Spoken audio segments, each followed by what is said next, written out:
సమీకరణాలు కుదరలేదని అంటుండ్రు. ఎందుకు కుదురుతారో సమీకరణం? మనసుంటే మార్గం ఉంటుంది. ఎవరు కుదరలేదు రాకుండా ఎందుకు కుదురుతారో సమీకరణలు? నీకు నీకు నన్ను పార్టీలో తీసుకున్నప్పుడు కదా మీ ఇద్దరు అర్థం ఉండాలి కదా, తెలుసుగా. మన పార్లమెంట్ ఎన్నికలప్పుడు రెండోసారి ప్రామిస్ చేసి మాటిచ్చినప్పుడు కదా మీ ఇద్దరు అర్థం కానీ. అంటే అది ఎట్లుందంటే ఒడ్డు దాటినాక ఓడమల్ల కొడుదానంగా బోడమల్ల అన్నట్టుంది. ఇప్పుడు సమీకరణం కుదురుతలేమని మన బట్టి విక్రమార్క గారు అంటుంది. ఏం కుదురుతలేవు? 9 మంది ఎమ్మెల్యేలు ఉన్న ఖమ్మం జిల్లాలో 3 మంత్రులు ఉన్నారు. ఎంతమంది ఉన్నారు? 11 మంది ఎమ్మెల్యేలు ఉన్న నల్గొండకు 3 ఉన్నారు.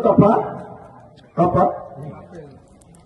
మహబూబ్నగర్కు ముఖ్యమంత్రి ఇచ్చాం కదా మనం. రేవంత్ రెడ్డికి ముఖ్యమంత్రి ఇచ్చినప్పుడు ఇద్దరు మీద తప్పేంది? ఇదే నమ్మడం లేవాలన్నా తక్కువ ఇద్దరికిద్దరే గద్దలమే ఇద్దరం. నేనేమంటున్నా, పదవి ఎవరికి ఎప్పుడు ఇవ్వాలని కాంగ్రెస్ పార్టీ అధిష్టానం నిర్ణయం తీసుకుంటుంది. ఆలస్యమైనా సరే నేను ఓపిక పడుతున్నా. పదవుల కోసం పాపులాడే వ్యక్తిని కాను.